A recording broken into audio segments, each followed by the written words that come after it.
for 30 minutes. I understand that the group is mainly allied health professionals with some physicians and nurses joining us as well. So it's a broad group, but the talk is fairly basic and meant to be very geared towards clinical diagnosis and management on the front lines in the ER and on the floor. And I've added a few slides on advanced managements for the practitioners joining us this morning. So hopefully you'll find it somewhat helpful, and please do send in your questions, and I'm happy to answer them perhaps at the very end of the presentation. So let's get started. So today we'll be starting off by talking about what is a supraventricular tachyarrhythmia algorithm? How do we approach these arrhythmias on the floor? And next we'll be talking about autonomic tachyarrhythmias, particularly atrial ectopic tachycardia, or AET, multifocal atrial tachycardia, or MFAT, or chaotic atrial tachycardia, and junctional ectopic tachycardia, or JET. Following that, we'll talk about the reentrant tachyarrhythmias, which have a different management strategy, and that's atrioventricular reentry tachycardia, or AVRT, atrioventricular nodal reentry tachycardia, or AVNRT, and lastly, we'll finish off by talking very briefly about atrial flutter, intraatrial reentry tachycardia, or IART, and atrial fibrillation. So I'd like to start off by first kind of introducing a diagnostic framework. So oftentimes when I'm faced with an electrophysiological question about an SVT, I try to develop a story behind the tachyarrhythmia to help me figure out exactly what is the diagnosis. So it's very important to know who is the patient. That increases your clinical suspicion of what you think that tachyarrhythmia could be. So for instance, if you have a happy, healthy 16-year-old presenting to your ER with narrow complex tachycardia at 160, it's likely to be a reentrant SVT like AVNRT or AVRT. However, if it's a 3-year-old single ventricle status post-Fontan who is in your ICU and has narrow complex tachycardia, certainly could be atrial flutter. So knowing who your patient is already kind of drafts up a short list of your differentials that are most likely the cause.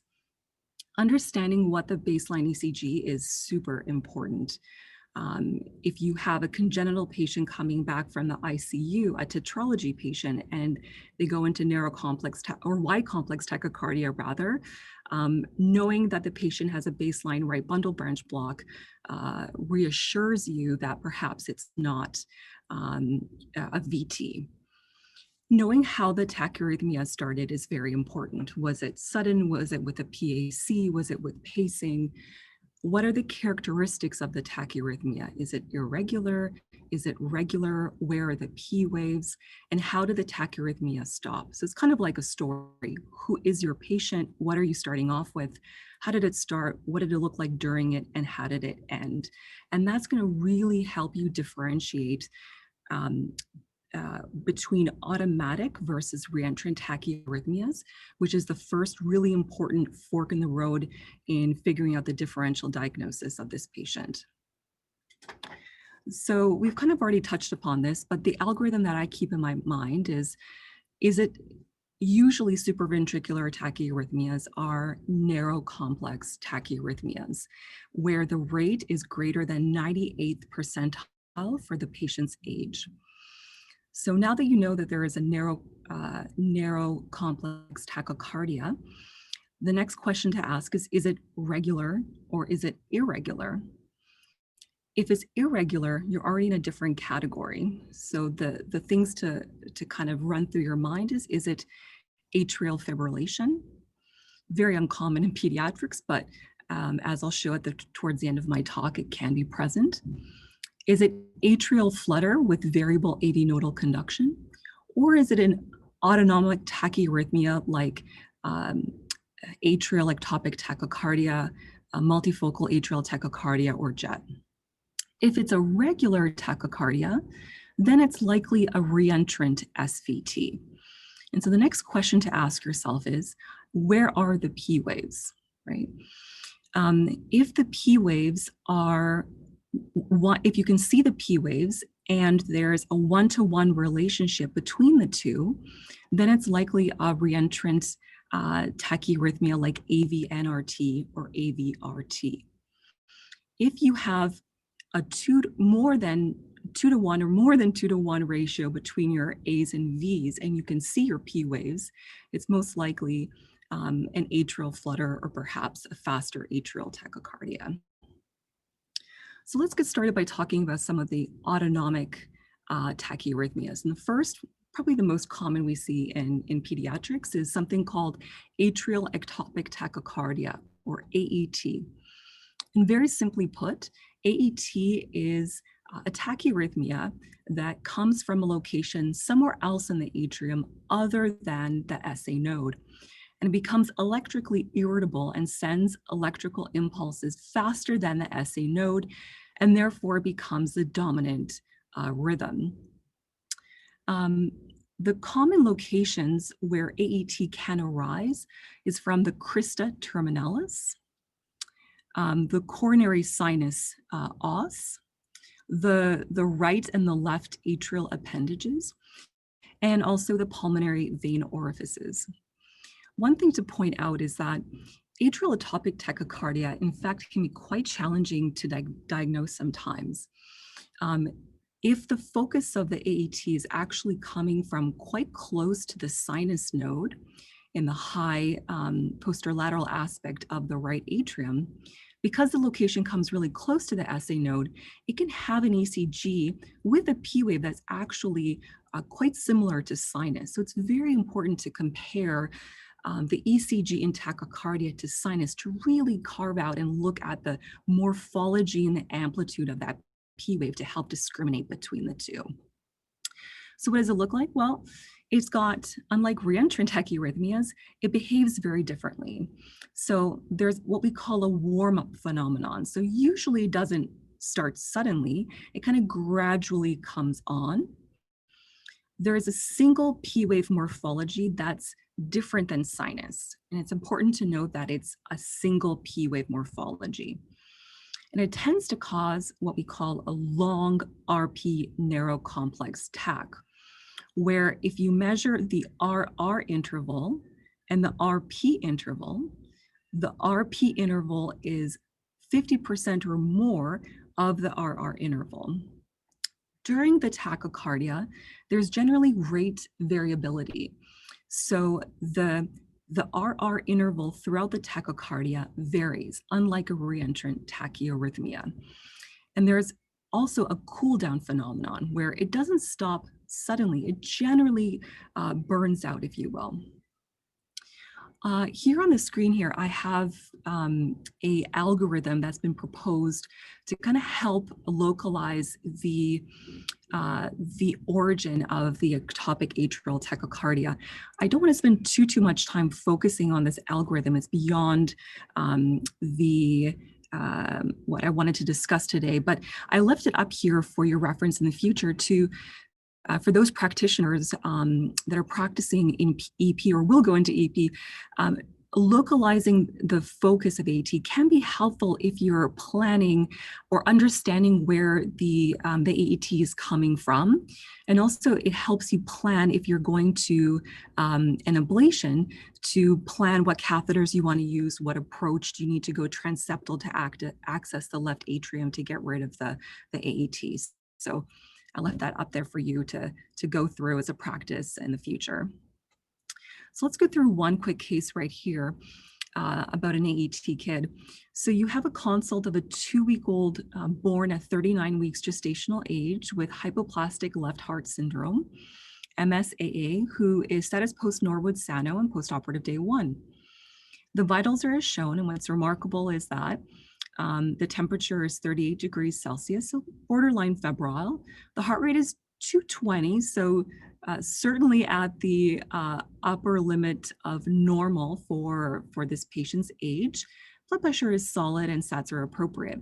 Patient's intubated, sedated, and on milrinone. And the clinical question is this sinus tachycardia, which could very well be reasonable considering it's postoperative day 1 and the heart rate isn't terribly high, or is it AET and do we need to do anything about it? So as I've encouraged you to do so, we have to look at the baseline ECG and just to orient ourselves of what the P wave morphology looks like in this patient starting off and how to compare it to the patient in the tachycardia. So as you can see here, this is sinus rhythm, about 150 beats per minute, totally normal for this patient, with occasional PACs with aberration versus a PVC. And then the patient goes into this tachycardia, and apologies, I don't have an ECG, but I did want to show you actual telemetry strips to show you a real case that we've recently seen. So just to orient everybody, this is the telemetry strip lead 2, and you have your pleth down here. And so this is the beginning prior to the tachycardia. You see normal sinus rhythm, normal sinus beat, and then you have a premature atrial contraction. You can see there's a P wave here that looks different than the preceding P wave with a different PR interval. And then you see this narrow complex tachycardia, which at first glance looks relatively regular, but there is some variability in the RR interval. It doesn't look like the patient got terribly unstable because the pleth looks relatively good. And if you keep looking here, there are examples of rate variability and where the P wave becomes a little bit better seen. So this patient had atrial ectopic tachycardia. I'm not sure where the focus is coming in. It was very short-lived. We were not able to document on a 12-lead ECG, but we suspected it was due to a very deep central line sitting quite low in the right atrium, potentially abutting the atrial myocardium and inducing this ectopy. The line was readjusted and the AET and PACs resolved thereafterwards. So what is the management strategy of AET? Well, the first and foremost thing to do is to address triggers. So we have to run through the list and ask, is the patient febrile? Treat the fever. If there are any acid-based disturbances, we should address them. Electrolyte abnormalities are a common cause, so make sure your calcium, potassium, and mag are optimal. Pain, anxiety, agitation can certainly trigger a catechol surge, which can cause AET and atrial ectopy. If the patient is on inotropic support and they need it, certainly continue it, but we often encourage our colleagues to wean down on inotropic support if the patient can tolerate it as soon as possible. And also to look at malpositioned intracardiac lines, which was the cause of the AET in the prior patient. Next, if all of those potential triggers have been addressed, the next question to ask is, first of all, do we need to treat or not? Is the patient stable in this rhythm or not? If they're unstable, or if you want rhythm control, then we can try to address it with multiple antiarrhythmics. I like to start off with class 2 antiarrhythmics, such as beta blockers, because they have the best side effect profile and work quite well and very quickly. So if the patient cannot tolerate enteral medications, a great drug to start off with is esmolol. It works quick within 5 to 10 minutes, and you can up-titrate quite quickly to see an effect. The oral versions obviously are propranolol and nadolol. If you want to achieve rhythm control, you can use class 1 antiarrhythmics like procainamide, flecainide. Class 3, such as amio or sotalol, they are much stronger antiarrhythmics that I probably wouldn't go to as a first-line agent, but certainly would add as multi-drug therapy if the AT is quite challenging to control and the patient is unstable. You can try digoxin. I have to say that I don't really use it that often for AAT as a single agent. And lastly, there's been some recent literature suggesting that ivabradine is quite helpful for atrial ectopic tachycardia. I personally have not used it yet, but I've had some colleagues who've used it that have reported success in cases that have been challenging to control. One other thing to mention is that if you try adenosine, which is very reasonable because sometimes AET can be somewhat regular, adenosine can be helpful in revealing or proving to you that it's actually an autonomic tachyarrhythmia as opposed to reentrant tachyarrhythmia. When you give adenosine, it doesn't break the tachycardia per se, but it will slow down the AET rate.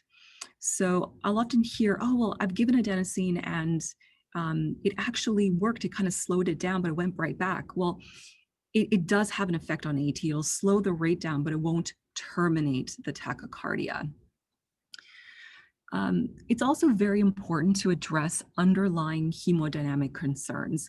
So, oftentimes AET is not necessarily a primary arrhythmia. It's often an arrhythmia secondary to an underlying hemodynamic concern.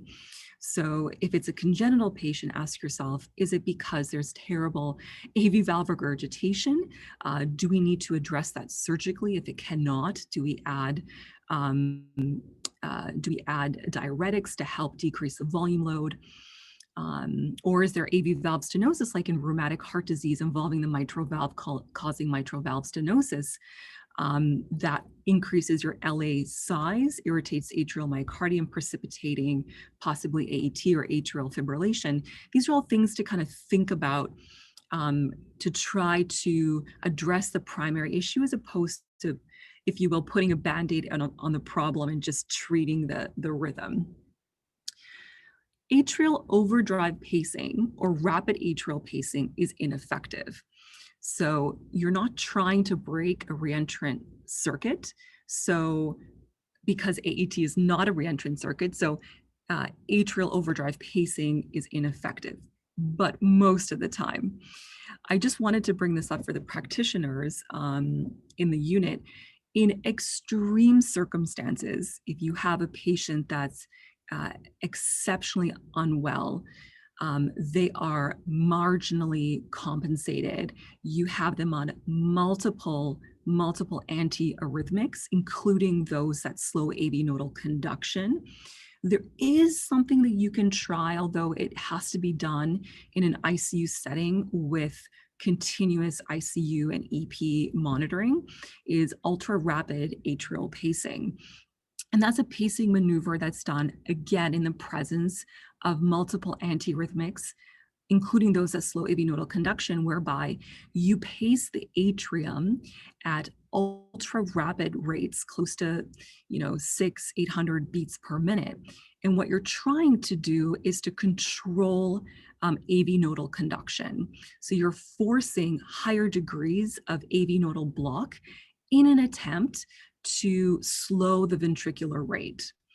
So I have here an example on the screen, a screenshot from a recent publication from a colleague, Dr. Handler over in Chicago, that whereby they had an example of an infant with terribly to control an automatic atrial ectopic tachycardia on multiple agents, whereby they pace the atrium exceedingly fast, as you can see here.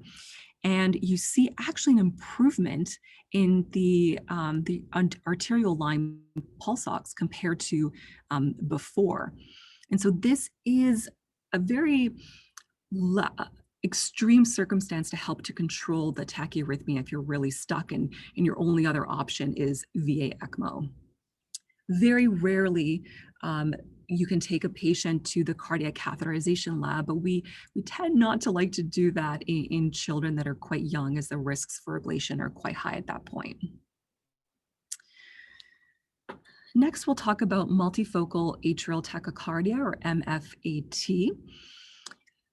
Multifocal atrial tachycardia is defined by irregular, fast, narrow, complex tachycardia with 3 or more P-wave morphologies. The pathophysiology is still unclear. There are some that suspect that there are multiple ectopic atrial foci. However, there's some literature suggesting when patients with presumed multifocal atrial tachycardia were taken to the cardiac cath lab, what in fact was found is that there is a single ectopic atrial focus that when it exits and spreads throughout the atria, it degenerates into like a fibrillatory fashion. But regardless of the pathophysiology, how to diagnose it on a 12-lead ECG is that it's irregular, narrow complex TAC with at least 3 or more distinct P-wave morphologies. It's mostly seen actually in infancy, and surprisingly, despite the rate, up to 50% of patients are asymptomatic. And there is a strong association with respiratory infections. In our adult colleagues, they often see multifocal atrial tachycardia in older patients with chronic obstructive pulmonary disease, or COPD. In our patient population, we tend to see it actually in restopathies such as Costello or Noonan syndrome, with or without hypertrophic cardiomyopathy. The good news is that it has an excellent long-term prognosis with actually very little recurrence. So you see here the percentage of patients on the bottom right in multifocal atrial tachycardia. Hardly any have it after 20 months of age with little recurrence. So the treatment strategy is to gain control, and then once you have rhythm quiescence, you can wean them off of their medications.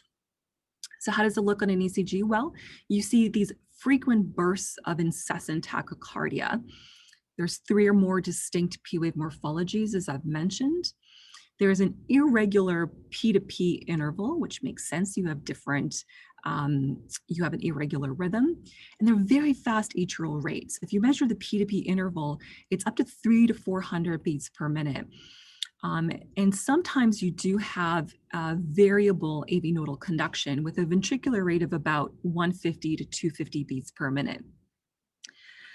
Keep in mind that not all P waves are conducted, and you actually may see some aberration.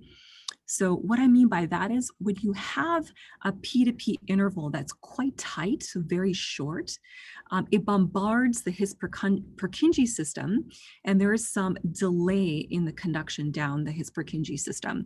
So here I have an example of multifocal atrial tachycardia. So you have an irregular rhythm with at least 3 or more different P-wave morphologies, an example here of aberrancy. In the interest of time, I'll quickly go through the next case. A 2-week-old in the NICU, 32 weeks gestational age, dysmorphic and respiratory distress. And you're called to the bedside because the patient went into became tachycardic to 250 and was tachypneic with borderline SATs. And the question is, what type of supraventricular tachyarrhythmia is this?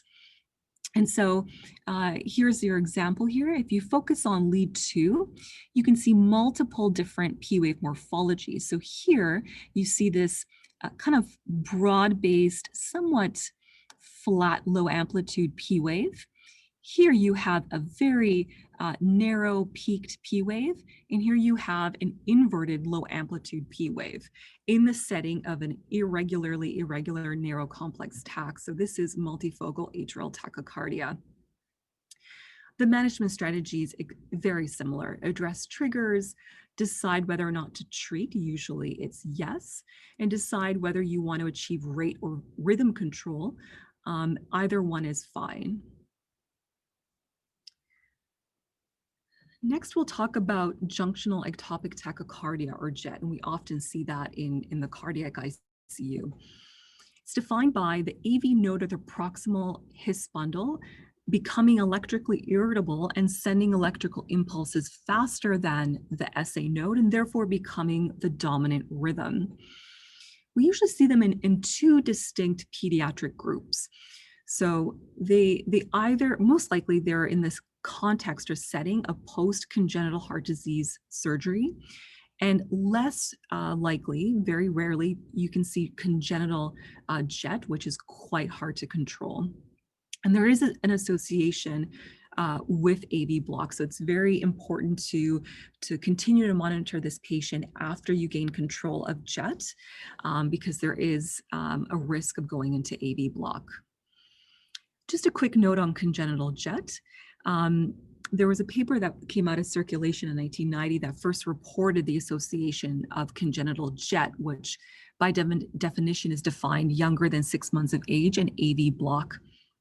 They had 26 infants from 7 institutions with congenital jet, and 62% presented with heart failure symptoms.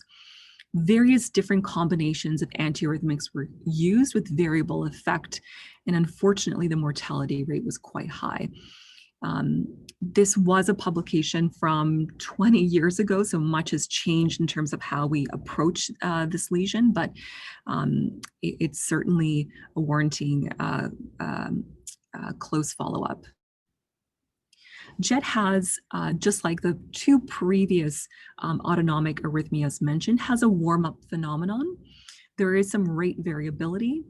The QRS morphology is the same as baseline in congenital jet, but it may be different in post-operative jet. And that actually often is the time, especially if you have a patient post-atralogy repair with potentially iatrogenic surgical right bundle branch block. You may get a wide complex TAC. There is a variable QRS to P wave relationship. So you may or may not have VA association. So what I mean by that is, if you have VA dissociation, that means that the rhythm is coming from the junction, but it's not always retrograde conducting up to the atrium. So you have more QRS complexes than P waves. If you have VA association, there's a one-to-one relationship between your QRS and your P waves, but the P wave is retrograde because the rhythm is originating from the AV node. So it's retrograde. It's a short RP, narrow complex tachycardia. And there is also a cool down phenomenon. So let's look at an example. So we have a 6-month-old patient with tetralogy of Fallot, status post-valve sparing repair and right ventricular muscle bundle resection, and just came back from the OR. As they often do, they tend to be somewhat febrile. 38.5, heart rate is 195. The blood pressure is marginal but acceptable for a 3-month-old. And the saturations are okay. There are non-invasive respiratory support and on milrinone and epi infusions. And the clinical question that you get is, we can't see P waves. Is this a reentrant SVT versus jet? So here's an example of a 12 lead that was obtained from the patient upon arrival from the OR. And if you just focus down here on the rhythm strip, you see it actually changes.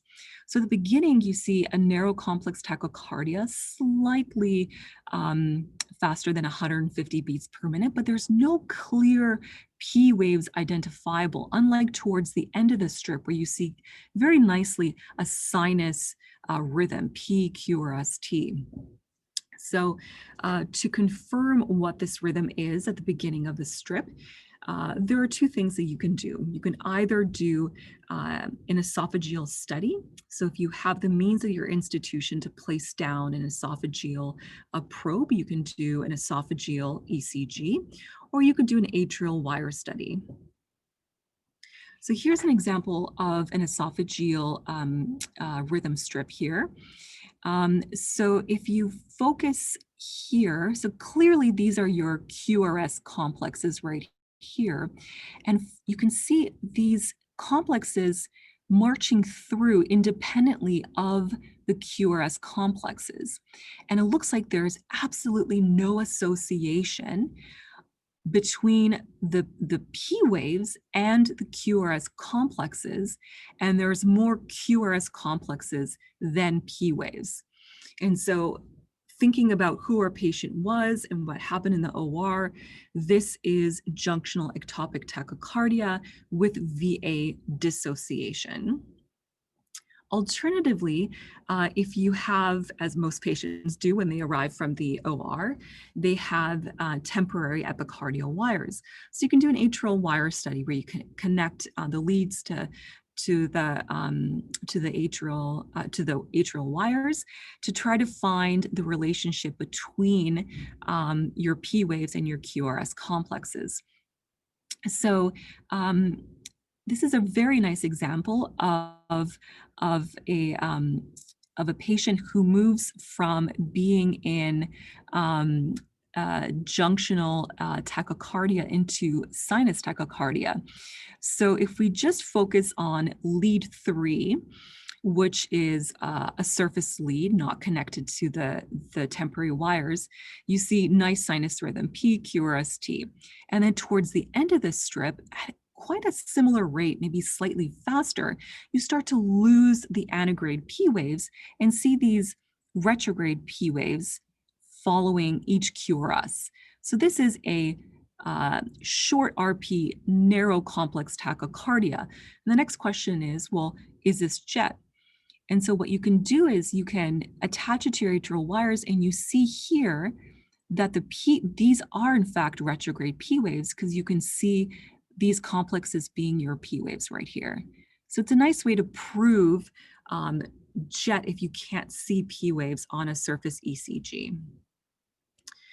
The management strategy is quite similar to all of the other autonomic tachyarrhythmias, in that addressing the triggers is very important. So the patient should be normothermic, treat any acid-base disturbances, make your electrolytes perfect, give adequate analgesia and sedation, anxiolysis.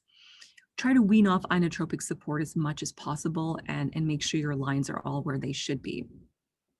The next question is there indication to treat? And oftentimes JET is treated in the ICU. If you think about our patients who are TETs who come back from the OR, they often have, despite the relief of the right ventricular flow tract obstruction, they still have right ventricular hypertrophy, and the RV is somewhat thick, and it has inherent diastolic dysfunction.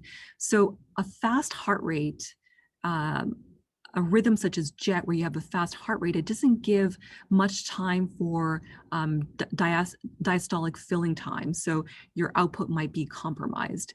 So treating is very reasonable.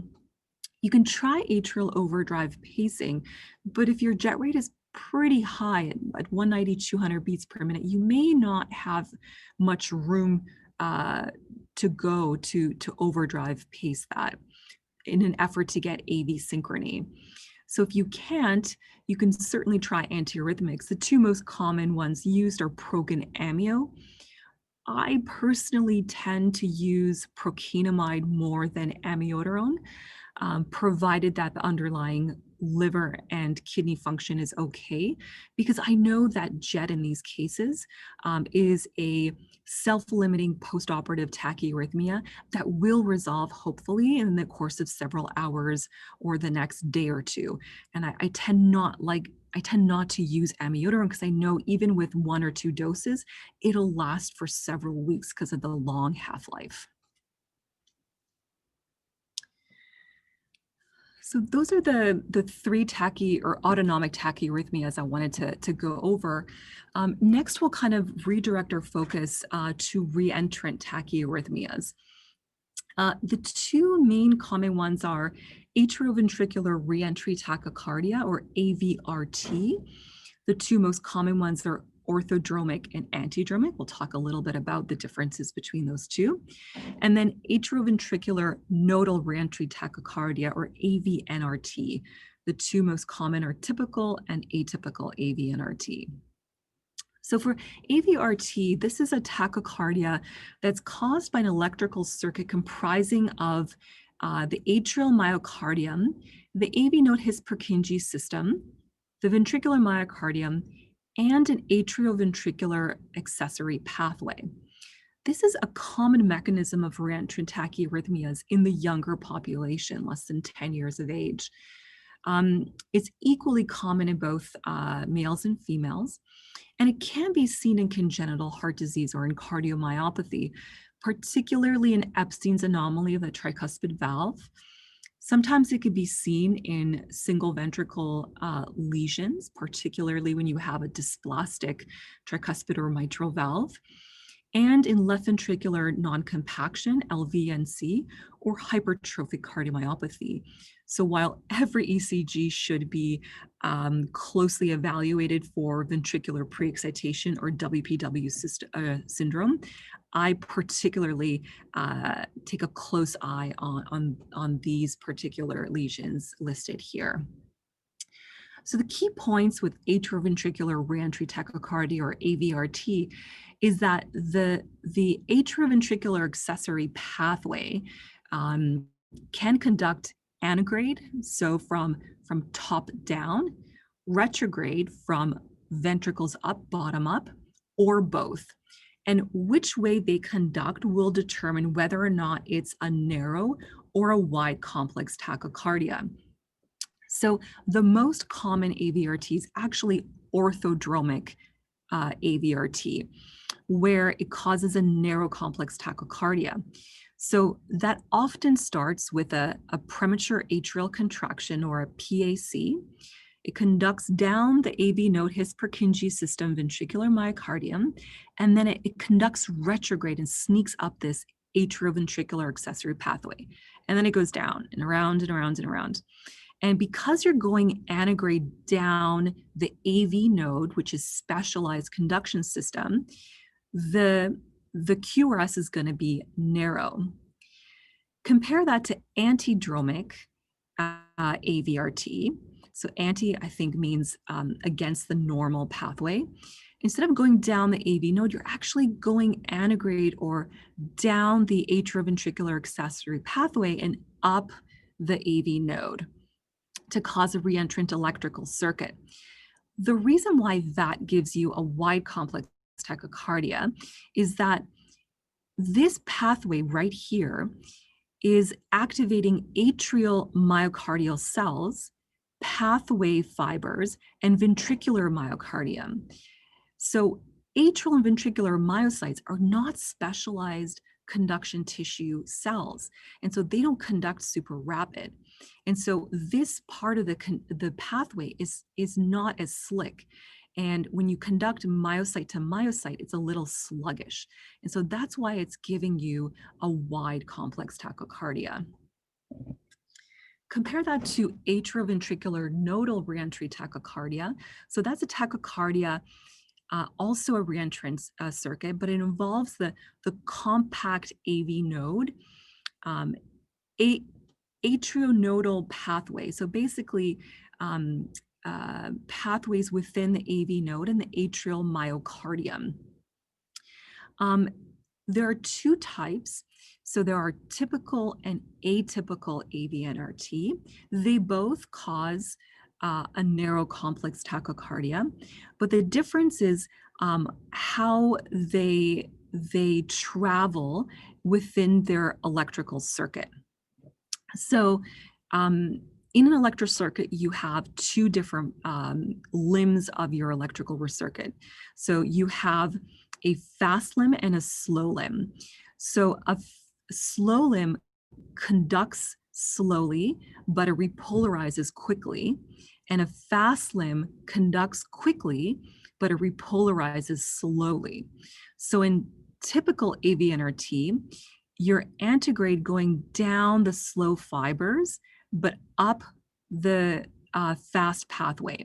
So what you get on a surface ECG is actually a short RP, narrow complex tachycardia, or you don't even see the P waves because when the fast pathway conducts these fibers, the P wave is hidden within the QRS.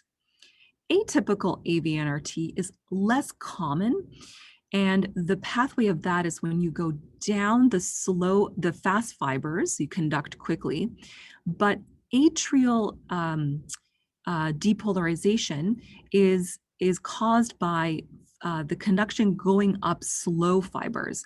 So what that's going to do is it's going to push your P wave far out from your QRS, and this causes a long RP narrow complex tachycardia, where your RP interval is more than 50% of your RR interval.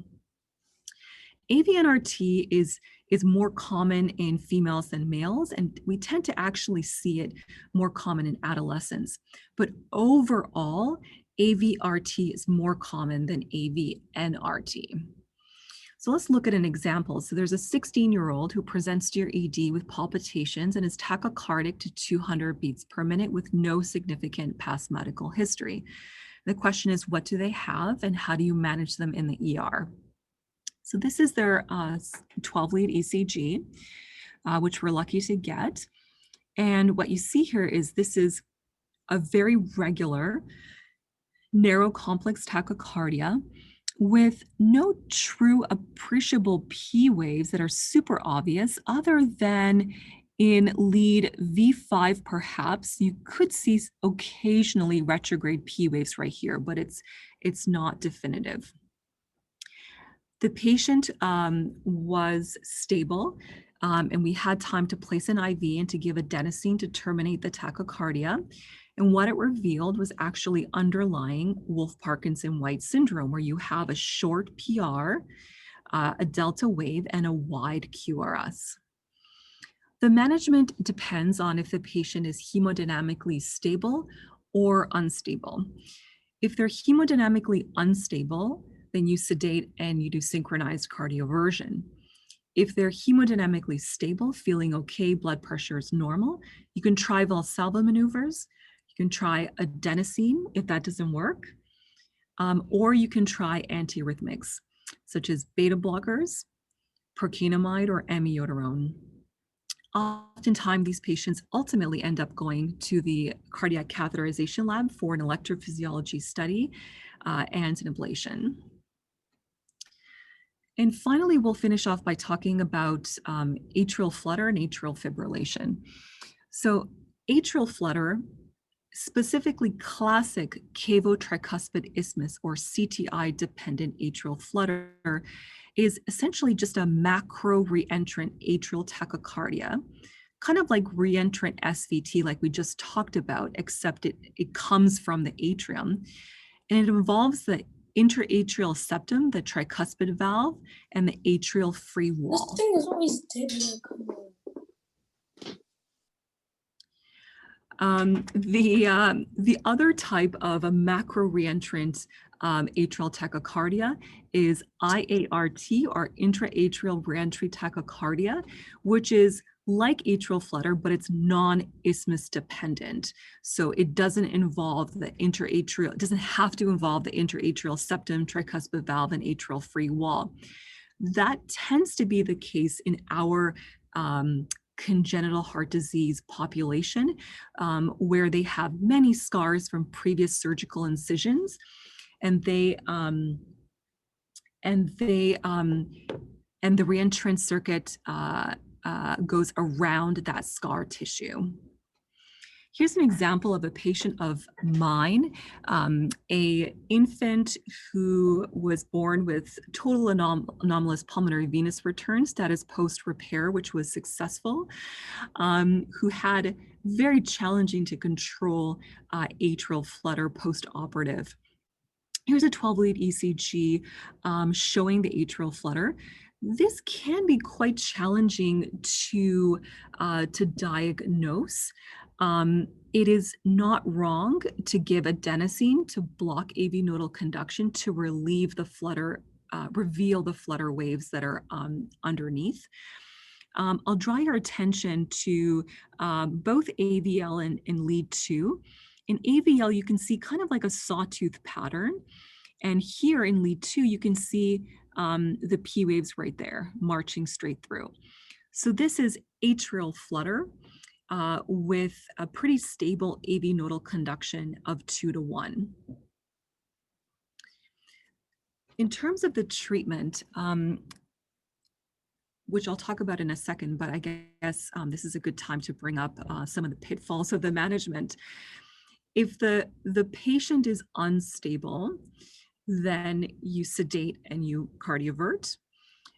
If the patient is stable, then you can try esophageal pacing. If you have that at your institution, where you place an esophageal probe down the esophagus, resting just behind the left atrium, and you can pace the heart faster than the atrial flutter rate. Or you can try some antiarrhythmics. It's very important to note that if you give an antiarrhythmic that works on the atrial tissues, for instance, if you try procainamide or if you try flecainide, that is great at working at the atrial flutter circuit, and it can slow your atrial flutter rate down to the point where now you can conduct one-to-one across the AV node, and that can be potentially very dangerous. So this is an example of that same patient that was given higher and higher doses of procainamide, still with AV nodal blocking agents on board, surprisingly. And what you see here is slowing of the atrial flutter rate such that it's able to conduct one-to-one across that AV node, and you get a heart rate that's about 250 to 300 beats per minute, and wide beats because you're now aberrating because of the fast heart rate. So it's super important to make sure that if you're giving a rhythm controlling agent, also give another agent that slows conduction across that AV node. So add digoxin or a beta blocker. And lastly, we'll talk a little bit about atrial fibrillation. Thankfully, this is very uncommon in our pediatric population, but this is a chaotic atrial rhythm characterized on an ECG as an irregular narrow complex tachycardia. It's uncommon in our little kiddos, but it can be seen actually in some adolescents, particularly very physically fit adolescent athletes. Sometimes it actually can be precipitated by SVT. If you have SVT that conducts quite rapidly, it may deteriorate into atrial fibrillation. And then sometimes you can see it in certain versions of an inherited arrhythmia, like for instance, SCN5A genetic variants or Brugada syndrome. This is a recent example that I got from a colleague of mine at a local hospital. This is a 16-year-old boy who presented to the local ER with, he woke up from sleep in the morning with palpitations and felt dizzy and unwell. And this is his 12-lead ECG that demonstrates an irregular narrow complex tachycardia. I really like this ECG because if you compare it to the previous one with this rhythm strip here showing quite a chaotic atrial rhythm and baseline, sometimes you don't actually see it being also chaotic. I know here on this lead, it looks almost like it's flutter, but there were other ECGs that show, or rhythm strips that showed quite an irregular rate and a coarse baseline. This patient had borderline blood pressures and ultimately was sedated and cardioverted. If they're stable, the management really depends on if you believe in rate versus rhythm control. So if you have otherwise happy, healthy adolescent patients such as this one with a first presentation of atrial fibrillation, we give them a pass. After this cardioversion, the patient will be closely monitored and not treated with any antiarrhythmics or anticoagulation. However, if they've had multiple events, and I think at that point it's reasonable to treat and try to look for underlying causes such as thyroid dysfunction or other illicit drugs used or obstructive sleep apnea. Reasonable options to use for rate control are beta blockers, calcium channel blockers, or digoxin. And rhythm controlling agents to use include flecainide and sotalol. Anticoagulation, it depends on what their risk of developing a clot or stroke is. As our adult colleagues will inform us, they use the CHADS VASC2 score to determine what the risk of our patients developing a clot will be. Oftentimes in our pediatric population, the risk is super low with a score of 0 to 1, such that it's very unlikely they may need chronic anticoagulation. But for my patients with atrial flutter that I cardiovert, I start them on an anticoagulation beforehand and continue it for at least 4 weeks afterwards to ensure there's no clots. So in summary, it's important to understand the patient and the risk factors to help you come up with a quick differential. What are the most likely causes of your narrow complex tachycardia? It's important to check your baseline ECG as a point of reference and to understand the story of the arrhythmia, how it started, what happened during, and how did it terminate, to decide if it was automatic versus reentrant. And then following that, their hemodynamic stability will help dictate their management. So if they're unstable, obviously cardiovert. And if they're stable, you have time to breathe, check your own pulse, and then think about which medications and why you want to start. So I see we actually went over 30 minutes, but I hope this was somewhat helpful in giving you all a framework to use and when you approach your SVTs in any clinical scenario. And thank you so much for your attention and the audience and the opportunity to give this lecture to you. And I'm happy to take any questions that you may have. So there's a question about how old or what size is safer for proceeding with electrophysiology. Yes, ma'am. Why the flutter waves have sawtooth appearance? Oh, I'm so sorry. We just had a chat question about what is the youngest age at which we would consider an ablation. Is that right? How old or what size is safer to proceed with an EP study or ablation in a child? Oh, perfect. Thank you so much for your question. So that's a great question. I think it depends on it depends on your patient. So generally, generally we say about 20, 25 kilos is the smallest size that I would feel comfortable taking to the cardiac cath lab for an elective EP study. So generally that's my approach. Having said that, I have and I feel comfortable taking younger kids to the cath lab if they're in persistent SVT that's very challenging to control from a medication standpoint, or they're on medications that with unacceptable side effects, or if they've presented in a high-risk situation. So for instance, if you have, I'm not saying this is common, but if you have a 5-year-old with Wolff-Parkinson-White syndrome, who presented with syncope and you have documented pre-excited AFib, regardless of the patient's age or weight, I think you have to take them to the EP lab for a study and ablation. Some extreme circumstances that you would only take if the patient's very unstable is if you have an infant in a tachyarrhythmia such as AET, for instance, and there are multiple antiarrhythmics, borderline function or deteriorated function. I've heard stories of kids in AET on VA ECMO, and there's really nothing else to do. At that extreme circumstance, you can take them to the lab and try an ablation. So I guess to summarize the answer, you can really take any child to the lab.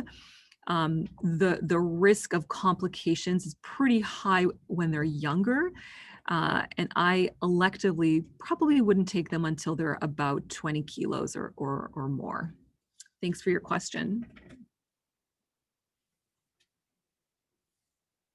So what anticoagulation do you use before flutter cardioversion heparin? Great question. So another question is, what anticoagulation would you use before for flutter before cardioversion? So I actually have a case of a 3-year-old that's coming to my lab in a couple of weeks. AVSD repaired, that is in atrial flutter or IART, who is on sotalol and thankfully hemodynamically unstable. So I have time to treat this. So in these circumstances, I don't start aspirin. I feel like unless you do TEG multiplate analysis where you prove to yourself that the dose of aspirin they're on is therapeutic, I start either with Lovenox, so enoxaparin, or warfarin. I will consider NOACs, so novel oral anticoagulants such as apixaban and so forth if they're older, but in younger kids, it's either enoxaparin or warfarin. And really, there's no right or wrong. It's just a stylistic approach. You can't go wrong with either. And it really is a conversation that you need to have with the family. So, if they're okay with coming in once a week to make sure their INRs are therapeutic, great. Or if they don't want to give their kid, Lovenox injections twice a day, then, it really depends on what works best for the family. And I continue it for at least 4 weeks before bringing them in to take them out of it. And I continue it for 4 weeks afterwards.